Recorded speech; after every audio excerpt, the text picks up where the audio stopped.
Fala pessoal, tudo bom com vocês? Aqui é o professor Alessandro e vamos para mais um dia do nosso estudo. E dando continuidade nas propriedades coligativas, hoje falarei da criometria e da osmometria. Tá. Que diabo é isso, professor? Bem, vamos por parte, né? Deixa eu pegar aqui minha canetinha. E pegar aqui minha canetinha e vamos riscar aqui. Ó, criometria e osmometria é pela dissolução de um soluto em uma massa líquida provocamos um abaixamento do ponto de congelamento. Isso é a criometria. Vamos lá, resumindo. Todo mundo sabe que a água ela congela a 0 graus Celsius. Ponto.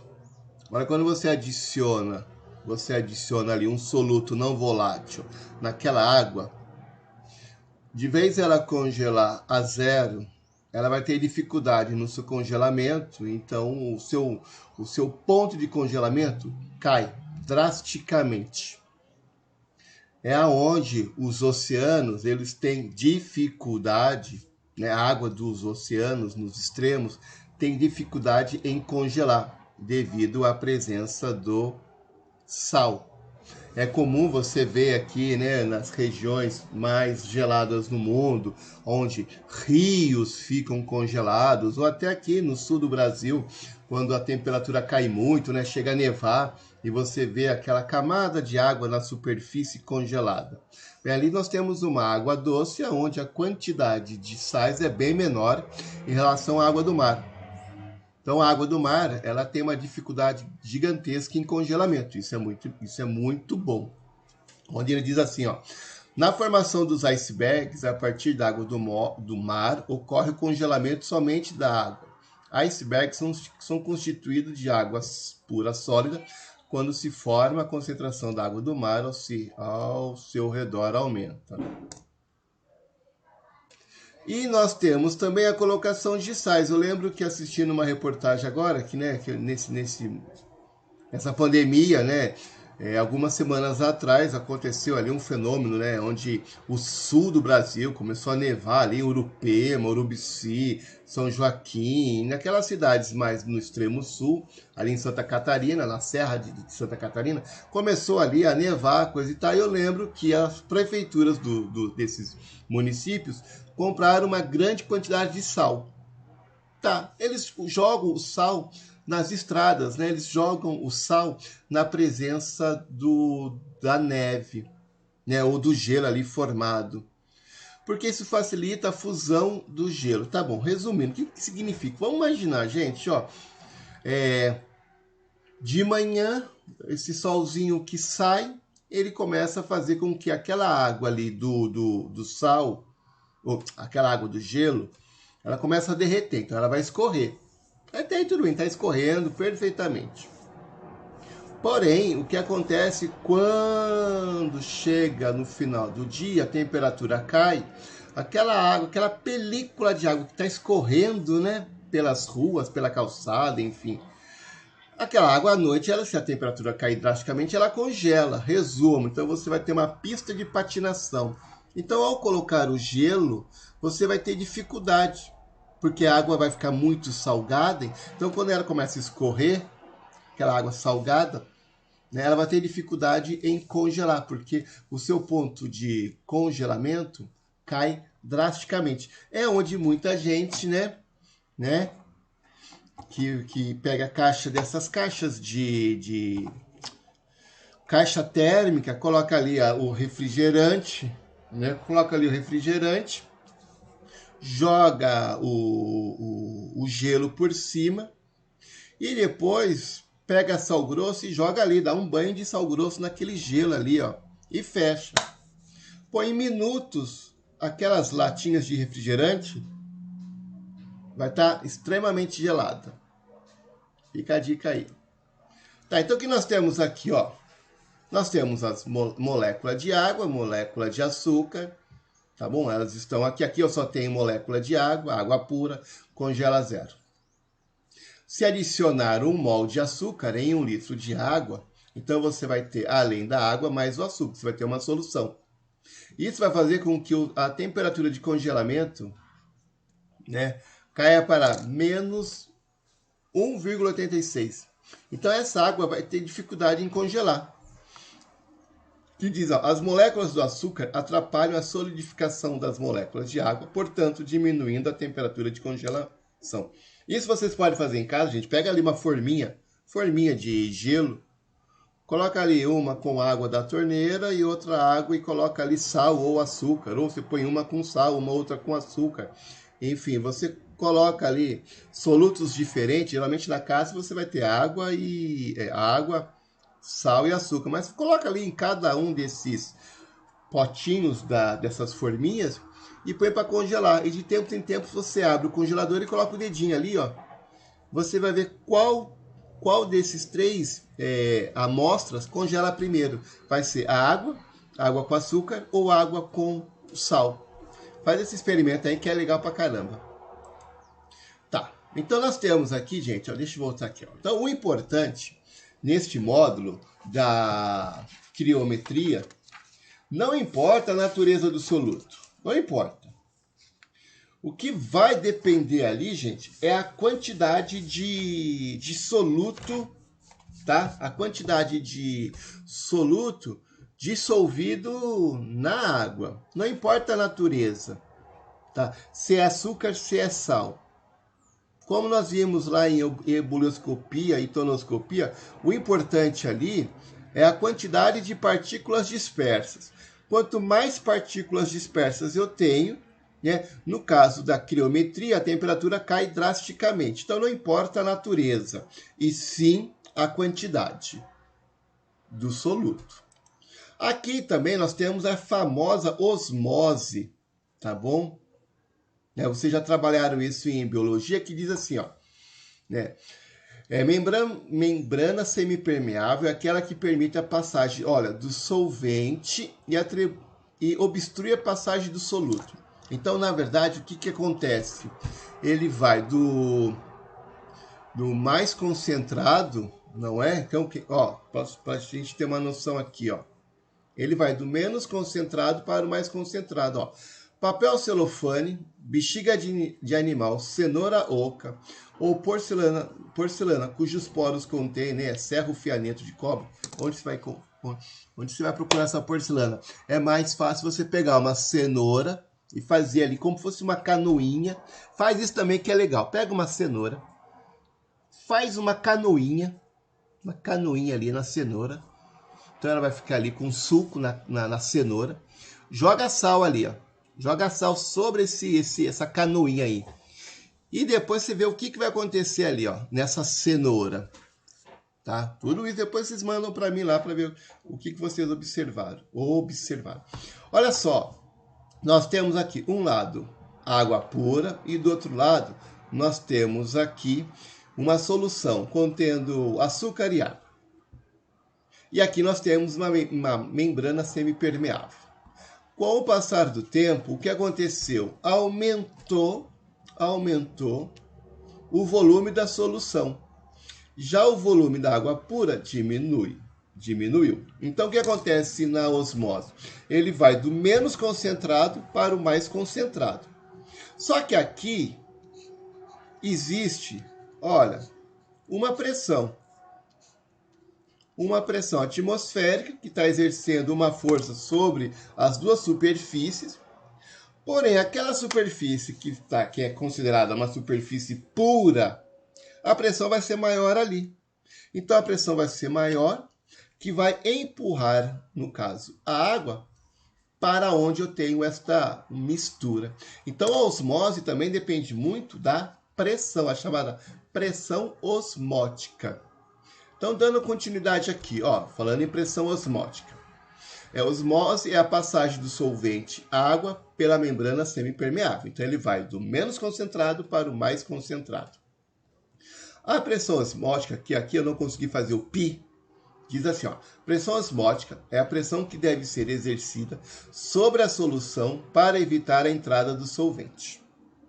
Quanto maior a pressão osmótica, maior tendência do solvente para entrar na solução. A pressão osmótica pode ser medida aplicando-se uma pressão externa que bloqueia a osmose. Então, aqui, ó, se eu aumentar a pressão aqui, ó, eu vou impedir a passagem da água pura. Agora, se eu tiro essa pressão, a água pura vai passar para a solução. Então, você quer assim, ó, eu quero evitar que a água pura venha para a minha solução. Você vai ter que fazer uma força muito grande aqui, ó. Você vai ter que aumentar essa pressão, que é a pressão osmótica, para evitar a passagem do solvente para a solução. Então, nós temos aqui uma equação. Nós temos um cálculo aí para determinar essa pressão osmótica, onde é dada aqui, ó. A pressão osmótica, que é uma propriedade coligativa, depende da concentração em mols por litro do número total de partículas dispersas do soluto e da temperatura em Kelvin da solução. Vocês estão vendo aqui, ó, isso aqui lembra muito aquele PV igual nRT, tá?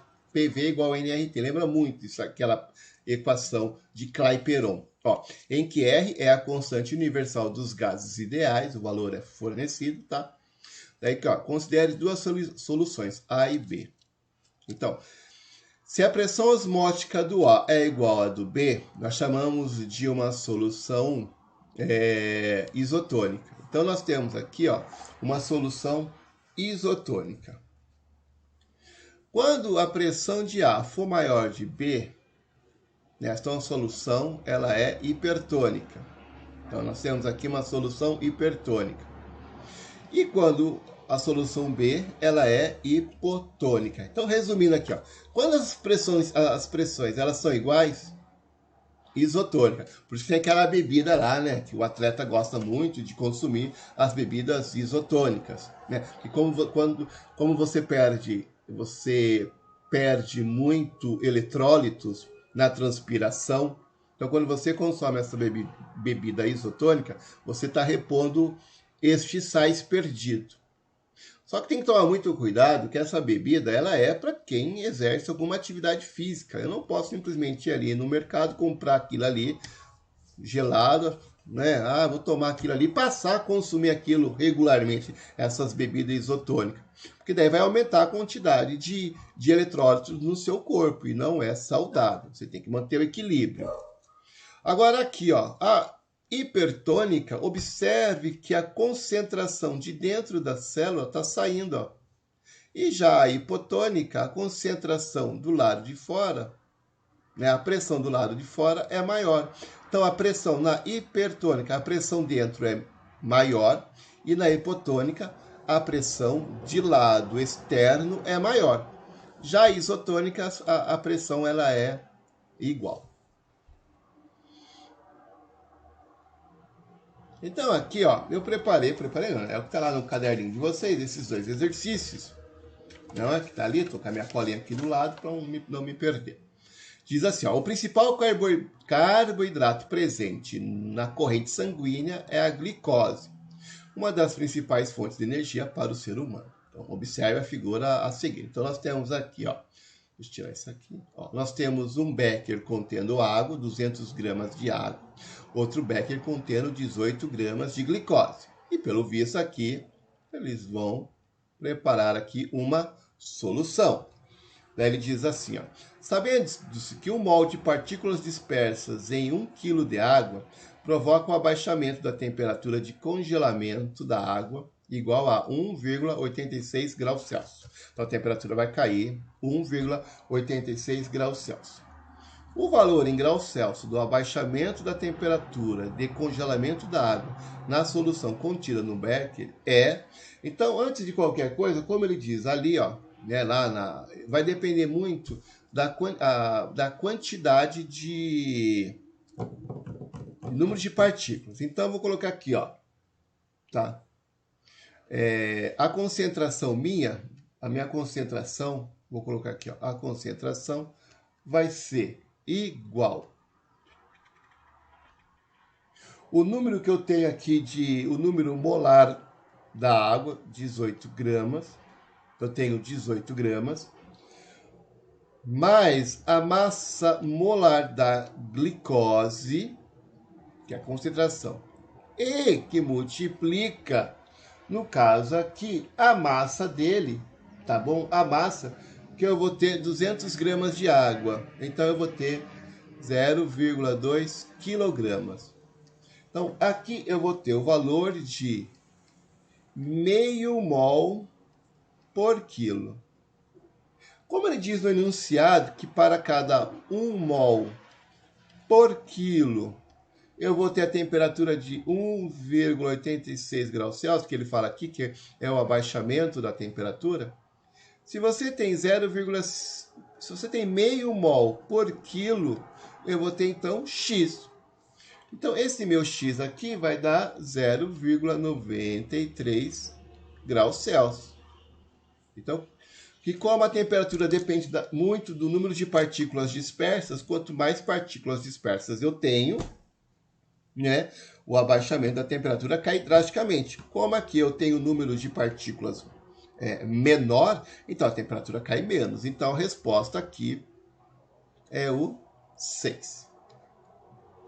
E esse outro exercício, que é da Santa Casa, né, que ele diz assim, ó, o gráfico apresenta a variação de volume de glóbulos vermelhos no sangue quando imersos em solução isotônica, hipotônica e hipertônica. Não necessariamente nessa ordem. Então ele quer saber ali o seguinte, ó, no gráfico a solução isotônica, ó, isotônica, volume dos glóbulos vermelhos. Então na isotônica, se nós observarmos aqui, vai ser a solução 2, ó. Porque não houve variação aqui, ó, né, no meu volume. Então eu já vou descartar essa e essa. Porque não está tendo aqui a alteração no meu volume. Já a hipotônica, vamos voltar rapidinho aqui. O que é uma hipotônica? Ó, hipotônica, o meu volume aumenta. Ó, o volume aumenta. Então, a solução 1, olha só o volume aumentando. Então, aqui eu tenho a hipotônica, a isotônica, e aqui houve, ó, murchou a hipertônica. Onde eu vou ter, então, essas duas alternativas? Na letrinha B. Então, nesse exercício, vocês estão vendo que quando aumenta a concentração, né, a concentração da solução ali, né, há uma alteração nos volumes, onde ela pode ser hipotônico ou hipertônico, e na isotônica ela vai ser igualzinha. Tá bom? É isso que eu tinha que mostrar aqui. É esse. Espero que vocês tenham entendido ali. Qualquer coisa, na dúvida, você manda lá para o professor Alessandro. E tenham todos aí um bom dia e até mais. Abração do professor aí.